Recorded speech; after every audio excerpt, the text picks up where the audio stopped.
ওম নমঃ শিবায়, নমঃ শিবায়, নমঃ শিবায়। এই যে আমরা নীল পুজো করছি, এই নীলকে, তাছাড়াও এই নীল পুজোর পেছনে যে রহস্য কাহিনী আছে সেটা আজকে আপনাদের সাথে আমি শেয়ার করব। অবশ্যই যারা ব্রত করেছেন বা করছেন না তারা কিন্তু এই ব্রত কথাটা অবশ্যই শ্রবণ করবেন। সকলের জন্য এটা শোনা খুবই গুরুত্বপূর্ণ আজকের দিনে বিশেষ করে। তো শুরু করার আগে আমি বলবো, যদি এই চ্যানেলে নতুন হয়ে থাকেন অবশ্যই চ্যানেলটা সাবস্ক্রিপশন করে পাশে থাকবেন, সকলের সাথে শেয়ার করে দেবেন এই সুন্দর ভিডিওটা, আর লাইক কমেন্ট করতে ভুলবেন না। আর বলবো অল বাটনে প্রেস করে রাখবেন, তাহলে আমি ভিডিও দিলেই আপনারা তৎক্ষণাৎ পেয়ে যাবেন।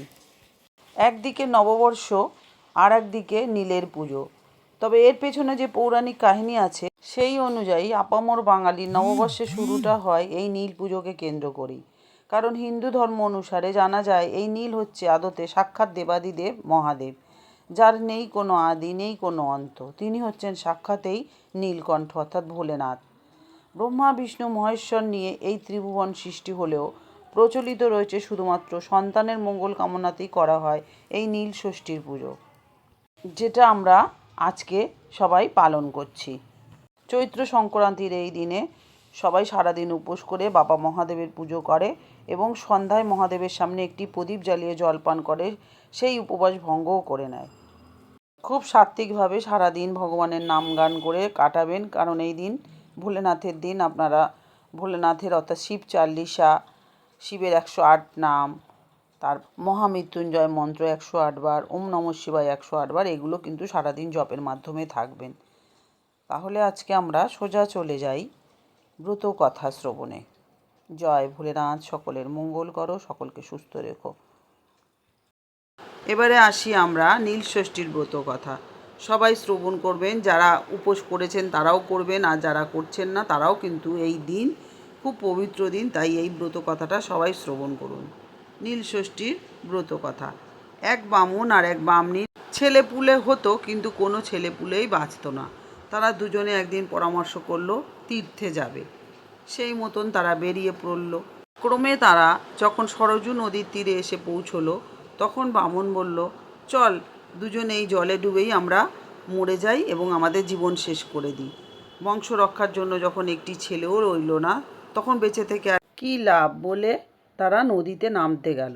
এমন সময় মা ষষ্ঠী এক বুড়ির রূপ ধরে এসে বললেন, ওগো বাছারা, তোমরা আর বেশি দূরে যেও না, আর দূরে গেলে ডুবে মারা যাবে। বামুন আর বামনি তখন তাকে নিজেদের দুঃখের কথা সমস্ত বলল।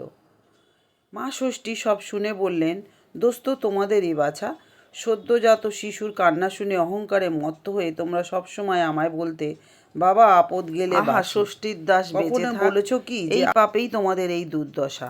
বামনি তখন বুড়ির পায়ে ধরে বলল, তুমি কে বলো মা? বুড়ি বললেন, আমিই তোমাদের মা ষষ্ঠী। তখন বলল, মায়ের উপায় বলুন।